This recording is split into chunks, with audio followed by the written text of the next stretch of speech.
This episode contains mature language and situations. Listener discretion is advised. You wake, standing on the doorstep of a beautiful mansion. The front door stands open. You can hear voices, music, so many people. You step towards the door. You have to know what's inside. You're lost. You have no memory of how you got here. It doesn't matter. Because now, you belong to the Grey Rooms.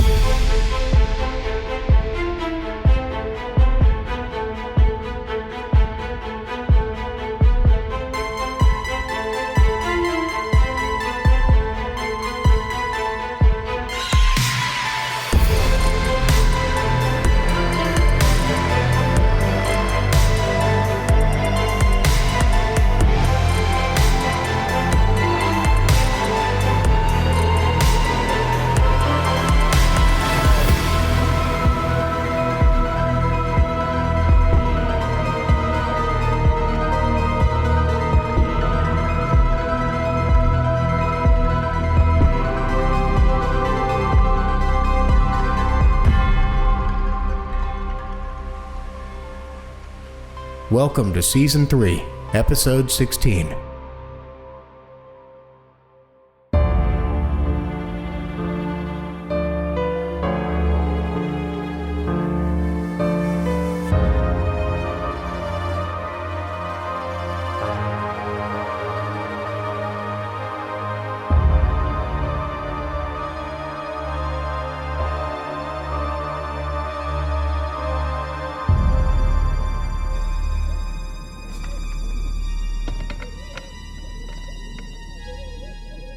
The moment I stepped through the door, I could tell things were different.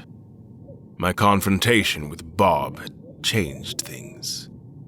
I had changed the Grey Rooms. Over the threshold and into the East Wing, without the pain or indignity of my previous returns. It felt good. Welcome back, Dad. Be careful. Something's wrong. The lights were out. Darkness was thick around us. A first since my arrival in the sprawling old home. Samuel bore a nervous, furtive look on his face. What's wrong? I'm not sure. About 10 minutes ago, all the lights went out. They must have been expecting me. I wonder what Bob told. Welcome back, Admiral Beckett. Bob has told us, well, everything. Who was that? I think I know. Good evening. I assume I have the pleasure of speaking with the architect. You assume correctly. It's a shame we've never had the opportunity to meet, madam. I've been a participant in your project for some time now. I hope Bob also passed along my request. I'd very much like to speak to you in person. He did, Admiral. It's intriguing. But then, so much about you is more than it appears to be. You're considering it, then? I am. However, you have been quite the unruly guest, sir. Poor Bob here. He's not having a very good week.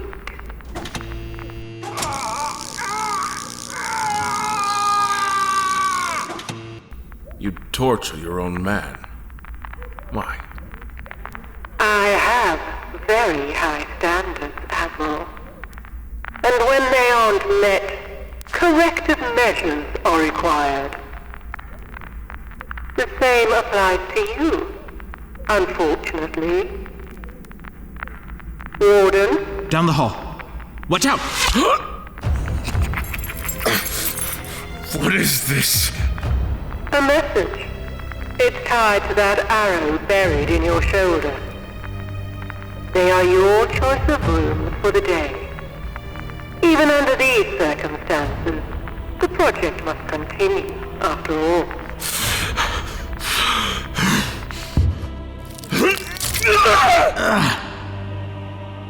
Oh, ew.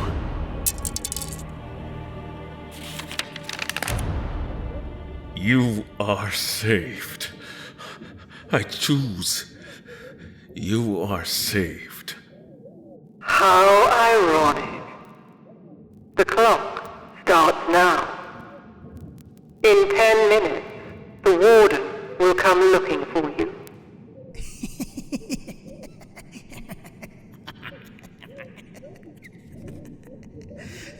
Chains. Better run. Better hide.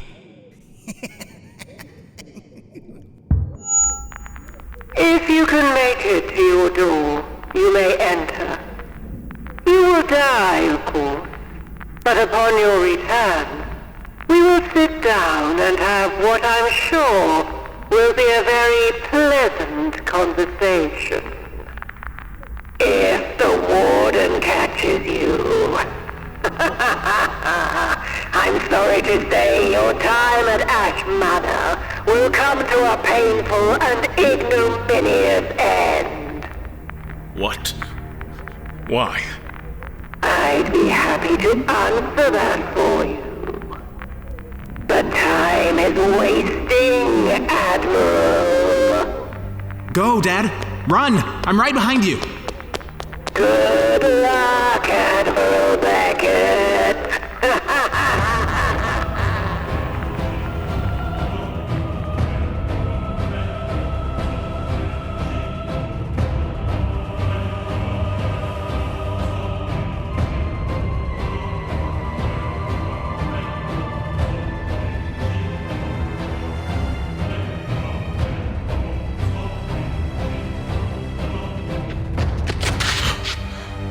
I ran, without thinking, without a plan, hunted by that abomination through a nightmare realm of never-ending corridors.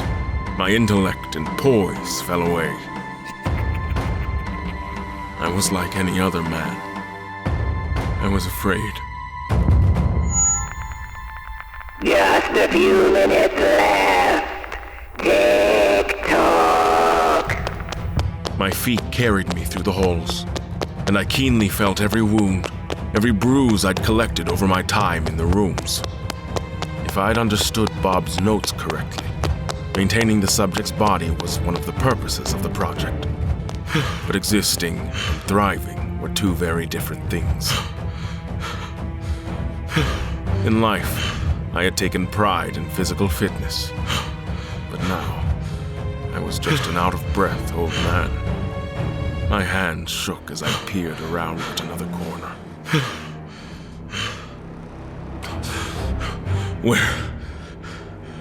Where are we? Do you remember the Green Lounge? It's close. I think we need to... Time's up, Admiral.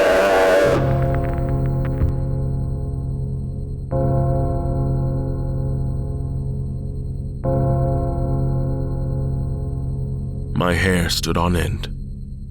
I could feel it, a kind of electricity all around me. I closed my eyes, straining to listen. Straining. No.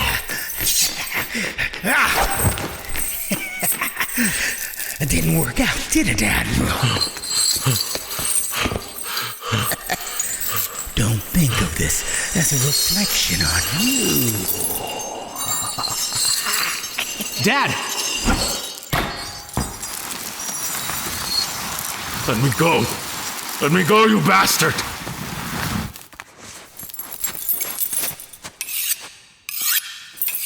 Just a rabid dog.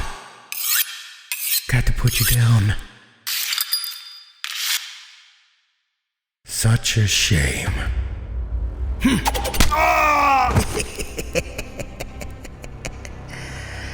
wait to see your insides again, Admiral.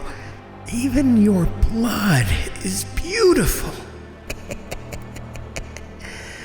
Let's get to work. Thank you, Warden. Oh? For what? This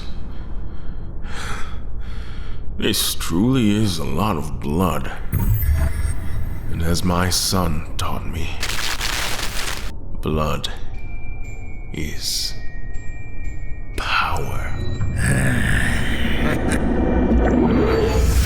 Valka ar Kadris.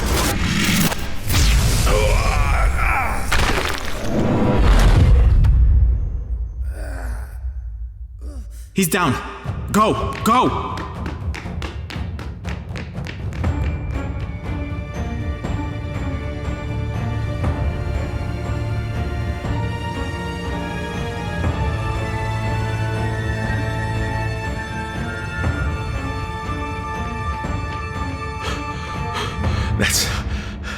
That's it.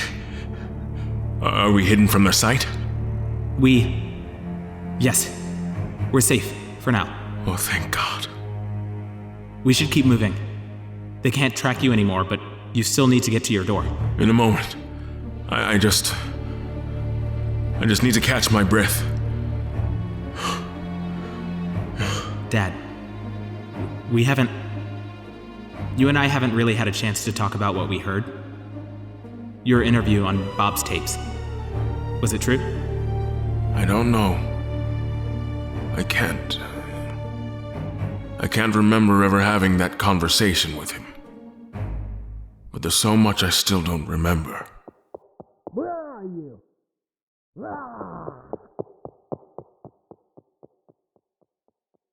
Samuel, you said you could magically recreate what we read and heard. Can you play back that part about your mother? Of course.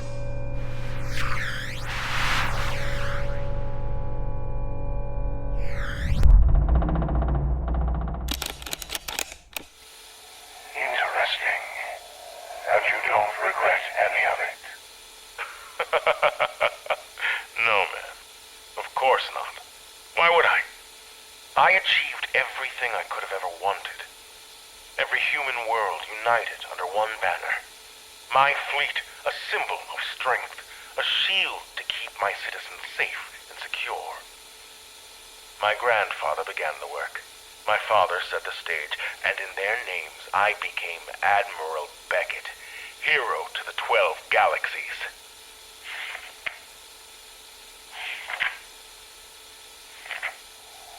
I have several notes here. When you died, your people celebrated openly in the streets. Your name is synonymous with despotic cruelty, to say nothing of what happened to your family. None of them appreciated what I was doing. Their fates were their own. I gave them everything, and they tried to...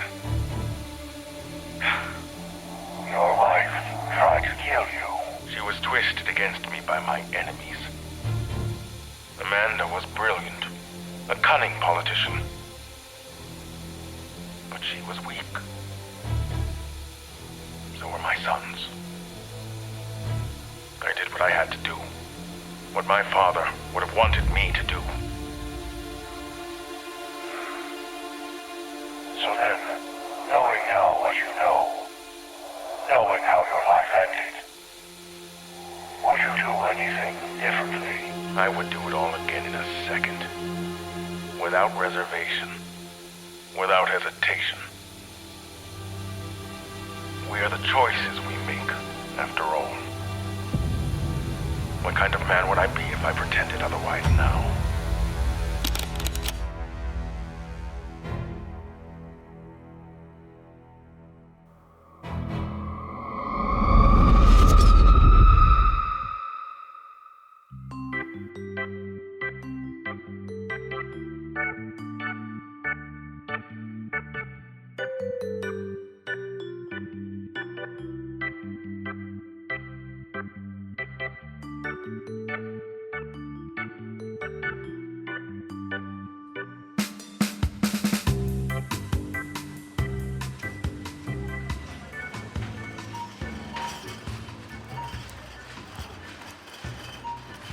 The squeaking of the shopping cart wheel lulled me into a trance-like state as I shambled through my grocery store. I was still getting my heart rate down from the drive over.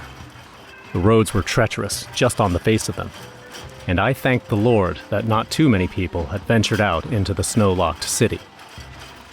There was an emergency announcement the evening before, as the skies opened and dumped a fresh 8 inches, followed immediately by a bout of freezing rain. Essentially, every road was an ice rink. Unfortunately, I was a procrastinator. I'd put off going to the store all week and run out of the home essentials: bread, milk, and eggs. What is it about snowstorms that make people crave French toast? I needed other things too, so I hopped into my SUV and braved the elements in search of an open market. Thankfully, not everyone had procrastinated like I had. The only other people I saw were overachieving neighbors with their snowblowers and shovels, futilely clearing paths that would be covered again in a few hours. Aside from a few slips and slides, and one complete spin-out when I turned too quickly, I arrived at the market without incident. The lot was empty, save for snow-buried cars left the night before, and on the outskirts, the lightly dusted rides of shop employees who came out to help slackers like me survive the snows. Skating across the lot, I grabbed the first cart available and began my mission. A surgical strike, in and out with minimal human contact. It was in the paper products aisle where I first noticed her. Nothing immediately stood out, apart from the fact that she was not dressed for the weather. I was bundled up in a heavy winter coat, hat, gloves, and boots. Even then, I was still trying to shake off the chill after walking around the store for a few minutes. This woman was standing in the middle of the paper towel aisle, wearing a dingy house dress, a light knit shawl, and shabby sneakers. No boots, no coat, no nothing. Grabbing the 2-ply I need, I tried to edge around the woman. Excuse me. I mumbled as I tried to move past, but her eyes snapped up to mine when the words left my mouth.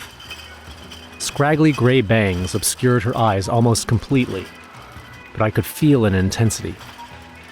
She didn't move an inch, just stayed planted in the middle of the aisle and followed me with her eyes. As I passed her, I thought I heard a quick inhalation, like she was sniffing the air. I hurried past and turned the corner to the next aisle. All right, creeper. I gave myself a shake and hustled through the rest of my shopping list, grabbing the obligatory bread, milk, and eggs, along with some other essentials. The weather report was saying that there may be another squall coming in a few days, and I really didn't want to have to go back out on another run. As I continued my shopping, I kept seeing the lady from earlier out of the corner of my eye. Just a wisp of her house dress disappearing around the corner, or a stock-still figure in an aisle I passed. I was more than a bit freaked out as I moved toward the checkout lanes. As I'd been looking to stock my cupboards, a few patrons had joined me in the store. The 2 checkout lanes open were full of people. I looked toward the enormous bank of windows lining the front of the store. The snow had started again, in earnest. Perfect timing. I wheeled in behind a woman with a small cart of groceries at a self-checkout lane and proceeded to zone out while staring into the whipping snow. Has your soul been saved? My trance shattered. I whirled around. The lady from aisle 3. Her bangs hung oily over her eyes. A foul odor chased the question out of her mouth, the smell of decay and rotten eggs. Close up, I saw her clothes were dirty and matted, covered in stains. The smell coming from her soiled dress battled with her breath to nauseate me. I stepped back, bringing my hand up to cover my mouth. Excuse me? Your soul, has it been saved? No. I mean, yeah. Wait, I was thrown. No idea what I was saying. Oh, that's not good. You're a sinner and your soul must be saved. I can help you. I don't need your help. Luckily, the person in front of me finished, and I started scanning my way through my items. Yes, you do. You do need my help. Can't you see that, you son of a bitch? The ease with which she cursed made me question if I heard her correctly. Judging by the looks of the other shoppers and staff, I did. I tried to stay calm. I figured this person was clearly not well. Hey, thanks for your concern, but I'll be all right. Oh, don't ignore me, motherfucker. You are a sinner, and you are going to burn in hell! Almost everyone was looking our way now. I could feel my face getting flushed. Listen, just leave me alone. That kind of language is a sin anyway. You're sinning right now. A fire ignited behind her eyes. They seemed to glow with fury. How dare you accuse me? Are you of the brethren? Who are you to say such things, motherfucker? I had no idea what this lady was talking about. The brethren? I turned back and desperately tried to finish scanning through my cart. Fortunately for me, the store manager had heard what was going on. Excuse me, ma'am. What seems to be the problem? Yes, thank you. I was just trying to help this young man. I started looking back and forth from the woman to the manager. This change was almost more terrifying than the yelling. He doesn't look like he needs your help. We made eye contact over the woman's sightline, and I shook my head, no. Why are you so upset? Well, I'm pissed. I'm pissed because he won't repent. He's a sinner, and he's going to burn in hell. You're all going to burn in hell! She walked away, heading down the line of checkout stations as she ranted. You are all going to scream in holy terror as your bodies burn in fire and brimstone! My arms full of grocery bags, I felt my anxiety dip as I moved away from the self-checkout. Almost clear. Looking back, I saw the manager talking into her cell phone, calling the police, no doubt. She looked back at me and mouthed her apology. I waved it off. I just wanted to get home. You'll see! You will all spend an eternity in hell! Just as abruptly as she'd begun, she turned, grabbed an empty cart, and began walking away like she would finish her shopping. Several store employees followed after, asking her to leave. Everyone in the store was watching the spectacle, groceries forgotten. I was almost out the door when my phone went off in my pocket. I'm embarrassed to admit, I jumped. I stopped just inside the exit, set down my bags, and fished out my cell. Bro, you're never gonna guess what the hell is happening at the Tri-Corner Market right now. My friend Derrick, jumping right into a conversation before I could even say hello. Classic Derrick. Some lady's going nuts over here, talking about souls and hellfire. According to her, we're all gonna burn. Oh, man. So, party at your place tonight? He said it so fast, I didn't immediately put together what he was saying. Wait, what? Party at your place, just like last snow day. I was thinking we could invite over... No. Before that. What, the crazy preacher lady? Yeah, she just started flipping out on the stock boy here, telling him he's gonna burn. What does she look like? I don't know, crazy, crappy old dress, smells bad. Anyway, I was thinking Jimmy. I hung up on him. Hands trembling, I called him back on video chat. Yo, why'd you do that? Derrick, shut up and show me the woman, the preacher. What? You tripping, bro? I'm serious. Find the woman. Find her and show me. I felt crazy asking him, but my breath was coming fast as the cops pulled up outside. Blue and red lights shone through the drifting snow. Geez, fine. Not that great. The cops just showed up, so she's on her way out anyway. I watched as Derrick navigated his way through the market across town. As he did, I looked up from my phone to see the woman in my store staring at me. She was surrounded by employees, and a sick grin tugged at the corners of her mouth. The cruiser lights reflected off the front windows as I heard the automatic doors slide open. 2 police officers brushed snow from their thick coats as they came in out of the cold. On my phone, Derrick had walked all the way to Frozen Foods, where he stopped. Okay, man, here she is. He swapped his feed to a front-facing camera and leaned around a corner. In the middle of the aisle, in between the frozen pizza and novelty ice creams, was a dirty woman in a house dress being handcuffed by 2 officers. Oily gray hair, knit shawl, sneakers. I couldn't speak. Derrick flipped his camera back around and turned like he was going to take a selfie.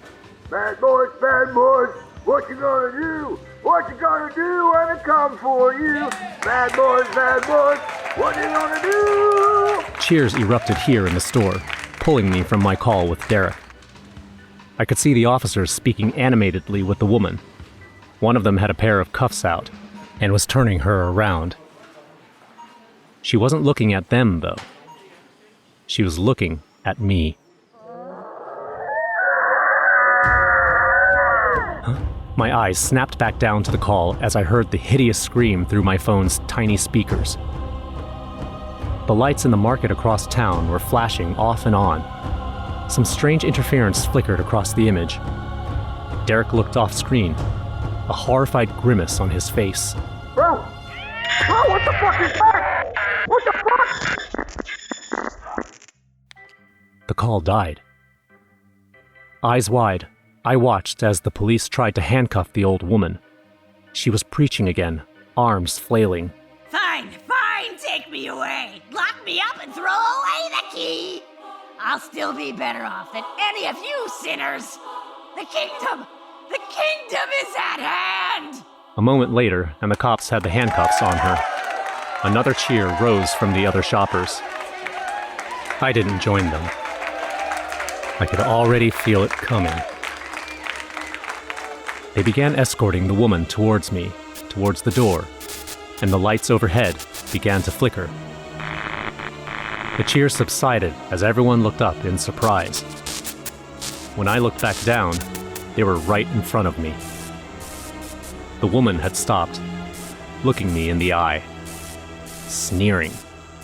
I told you you needed my help, motherfucker! The lights strobed. Sunlight barely pierced the overcast sky beyond the doors, and the store was plunged into shadow. There was a blur of motion and a sweeping darkness. A gout of warm liquid hit me in the face, blinding me. I wiped it from my eyes, and in the dim light, I could see my hands were drenched in blood.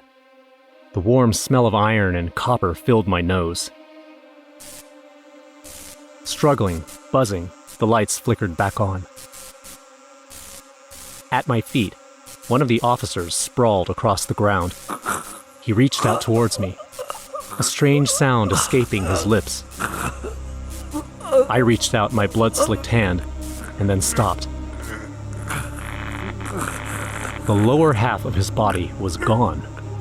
Blood pooled around where the legs should have been, intestines and viscera trailing back to where he had stood. The old woman had the other officer by the throat, lifting him effortlessly above her head.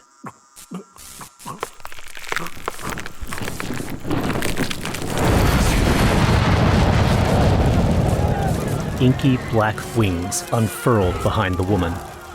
Fire burned away her shawl and dress. Sizzling embers now sat where her eyes had been. A long forked tongue licked the blood that dripped from her face. A gurgle sounded from off to the side, and I glanced away. One of the employees was skewered by a sharp tail that had erupted from nowhere. Blood poured from his open, soundless scream. The lights continued to flicker and strobe, and the woman continued to transform. She grew taller, her limbs elongated.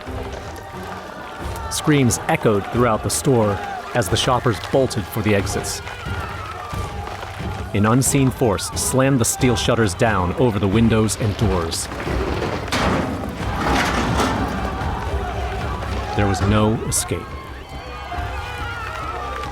The woman reached up with an arm that ended in a pincer and calmly plucked the head from the cop she was holding. She writhed in ecstasy as blood fountained all around her. Turning, she dropped the corpse to the ground. The monstrosity spread her arms and wings, overhead lights casting ghastly shadows on the walls. Those glowing eyes cored into my very soul.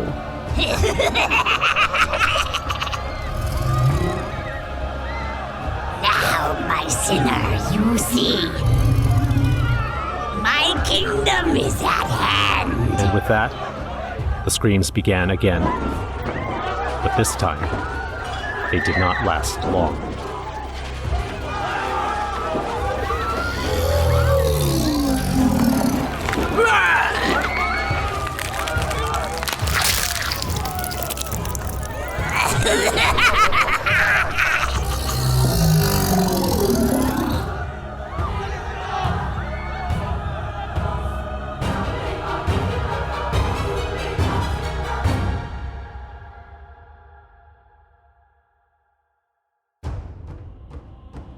Are You Saved? Written by Dave Lasota, with performances by Graham Rowat as Derrick, Kate Baldwin as the store manager, Erin Lillis as the preacher, and Ewan Chung as the sinner and narrator. Intentional Death and Dismemberment Plan, written by Michael Zenke, featuring performances by Eddie Cooper as Beckett, Michael Turrentine as Samuel, Margaret Ashley as the architect, Graham Rowat as Bob, and Jason Wilson as the Warden. Musical composition was by J.M. Scherf. Episode artwork, web development, and creative direction by Cassie Pertit. Social media and Patreon management by Brooks Bigley. Videography by Hale Scherf. Audio engineering and sound design was by me, Jason Wilson. Well, that brings a fatal end to our 16th episode. We thank you for listening and for all the support you've shown us as we've progressed through the seasons. Episode 17 is almost upon us. Until then, stay safe, stay warm, and maybe think of having your groceries delivered this month? I don't know.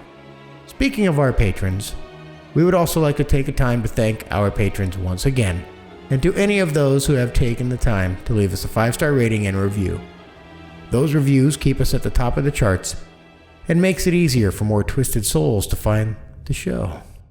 Patrons like Aaron Anthony, Amy Nikolai, Arthur Unk, Diver Ellie Dowell, Emily Cullen, Jackalbot Snows, Ronan Kumori, Jason Porras, Jeremiah Overstreet, Jessica Finch, Karina Sonina, Kelly Bear, Kyle Wilcox, Laura Lupinetti, Lynn Browning, Lizzie B., Megan Pruitt, Michael Velez, Mike Devine, Mitch Jarretts, Michael Phillick BG, Paige Pye, Patrick Stewart, Plin Plon, All Night Long, Sean Gary, Sean McCorquodale, Shay Barbie, Sparky Anglin, Spirit Live, Stacy Thuas, Talicia Gallman, The Original Nick Show, Teresa Tabor, Camel Pope, Caitlin Malk, Eric Phones.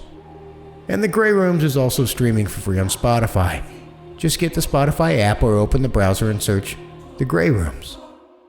And we here at The Grey Rooms love our fans, and we want to give back to you in the best way we know how. We have a lot of fun things to show you, and we hope that you love them. You can find out more by joining us on social media. You can find us on Instagram, Twitter, Facebook, Reddit, and YouTube. And we took your advice and extended an olive branch to all of the tortured souls who have passed through the rooms. Our emotional support group is always looking to help you with all of your needs. And don't forget about our merch store. It's full of epic designs and logos for you to sport, showing the world you are a survivor of these very rooms. All of this can be found in the show notes or on our website at thegrayrooms.com. And last but not least, definitely, you need to check out our Discord channel. Jump on in there now for all the orchestrated chaos we have. You can talk to the authors, the actors, members of the cast and crew, and just have a great time.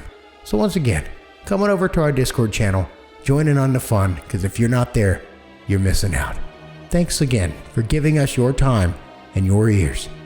We truly do enjoy making this for you, and we hope that we earn your listen every week. We have a few more episodes left this season, so we're going to go ahead and get back to work on making that audio excellence for you to enjoy. Until next time, thanks again, and we'll see you next week.